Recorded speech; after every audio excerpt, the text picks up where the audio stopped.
온라인 수업을 듣는 게 보통 일이 아니라는 걸 아니까 선생님도 이 영상을 끝까지 보는 걸 고맙게 생각하고 있습니다. 정말 답답하죠? 그래서 이번 시간 주제를 고구마로 만들어 보는 비유와 상징으로 정해보았습니다. 이 답답한 기분을 표현한다면 고구마 100개를 물없이 마신 기분이라고 표현할 수 있지 않을까요? 표현하려는 현상이나 대상을 이미 알고 있는 다른 현상이나 사물에 빗대어 표현하는 걸 비유하기라고 합니다.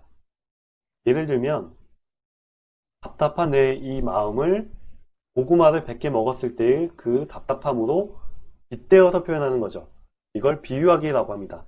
비유하기에는 비교법, 은유법, 의인법 등이 있는데 이번 시간에는 이 세 가지를 배워볼 예정이고, 비유하기를 사용할 경우에는 어떤 효과가 있느냐, 좀 더 생생한 기분이 들 수 있고 구체적으로 표현할 수 있고 참신한 새로운 느낌을 받게 할 수 있습니다.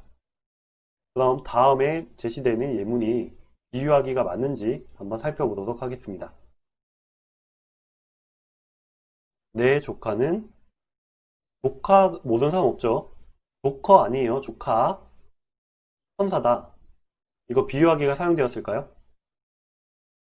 비유하기는 하나의 대상을 다른 세상에 빗대어 표현하는 거라고 했죠.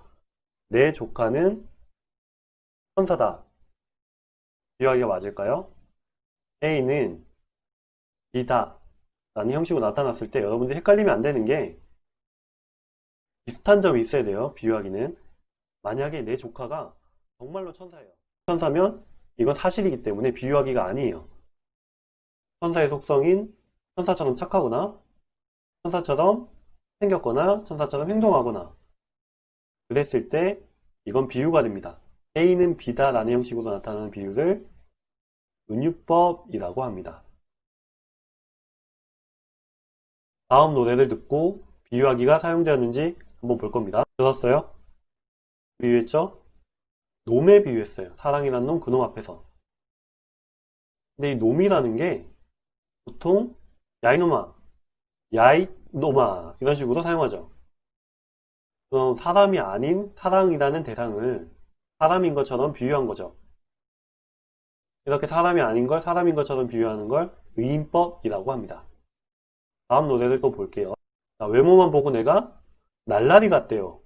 자, 나라는 대상을 날라리에 비유했어요. 근데 여기서는 같다라는 말이 나왔죠.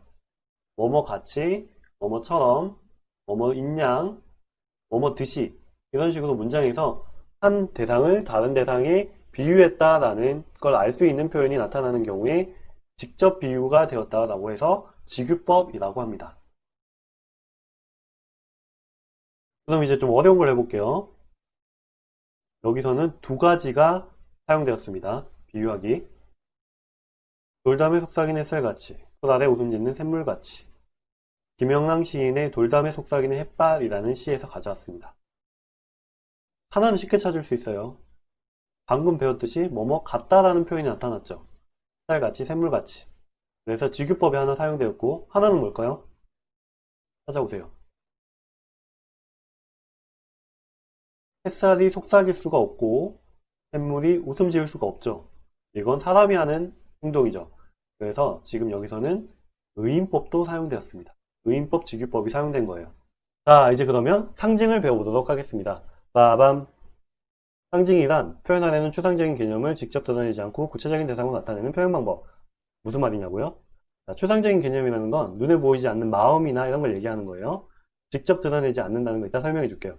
구체적인 대상으로 나타내는 표현 방법. 예를 들어서 자, 추상적인 개념. 사랑하는 마음이라고 한다면 여러분들 주로 이걸 사용하죠. 자, 하트가 있습니다. 근데 여러분들이 사랑하는 마음이에요 라고 말하지 않아도 하트만 해도 이게 사랑하는 마음인지 알죠. 그래서 직접 드러내지 않는다는 거예요. 비유하고 조금 다를 수 있어요. 자, 행운을 드러내는 건 뭐가 있을 수 있을까요? 행운을 나타내는 상징은 네잎클로버를 여러분들이 많이 쓰죠. 그 다음 평화를 상징하는 건 정말 의문입니다. 이거 비둘기가 있죠. 자, 비유하고 상징이 다른 점이 비유 같은 경우에는 한 대상을 설명하기 위해 가져온 대상이 비슷한 속성이 있어야 됐어요. 근데 상징은 이 하나의 대상을 설명하기 위해 나타날 때 꼭 이게 비슷하지 않아도 돼요. 자, 비둘기 보면 너무 더럽죠. 길 가다가 비둘기를 보면 정말 피해 다닙니다. 먼지 덩어리라고 하죠. 그럼에도 불구하고 사람들은 관습적으로 비둘기를 평화의 상징이라고 썼어요.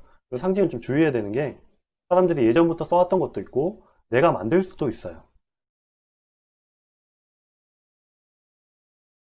예를 들어서 나는 고구마를 답답함의 상징으로 둘 수도 있겠지만 자, 이거는 쓰임에 따라 다를 수가 있어요. 그래서 상징은 전체를 봐야 돼요. 지금 이야기를 들어보세요. 어렸을 때부터 우리 어머니께서는 내가 무언가를 먹고 싶을 때마다 고구마를 쪄주셨다. 모락모락 김이 나는 고구마를 들고 와서 내게 미소를 지으며 고구마를 건네주는 어머님의 모습은 지금 생각하면 천사와도 같았다. 그때 먹은 고구마는 왜 그렇게 맛있었을까? 지금 고구마를 보면 항상 어머니가 생각난다. 라고 한다면 이 고구마는 어떤 상징이라고 할 수 있을까요? 추상적인 개념이 뭘까요? 추상적인 개념은 여기서는 어머니의 사랑이나 자식을 아끼는 마음 또는 어머니를 생각하는 나의 마음도 될 수 있겠죠. 그래서 상징은 추상적인 개념이 직접 드러나지 않기 때문에 여러 가지로 해석이 될 수도 있어요. 이번 시간 주제가 고구마를 활용해서 비유와 상징을 만들어 보는 거였죠. 그래서 한번 만들어 봅시다. 비유하기. 고구마를 먹은 것처럼 마음이 너무 답답하다. 좋아요를 안 누른 너의 얼굴색은 고구마다. 고구마가 말을 한다. 이게 비유하기. 만약에 고구마가 상징으로 사용된다면 전체적인 내용을 봐야 어떤 의미인지 알 수가 있고 상징이기 때문에 다양한 의미로 해석할 수 있다는 점을 꼭 알아두세요. 비유하고 상징은 차이를 굳이 알아둘 필요까지는 없을 것 같지만 이게 비유고 이게 상징이다 정도는 알아두었으면 좋겠습니다. 다음 시간에는 교과서에 나오는 소설 꿩을 통해서 상징이 어떻게 사용되는지 살펴보도록 하겠습니다. 그럼 다음 시간에 만나도록 합시다.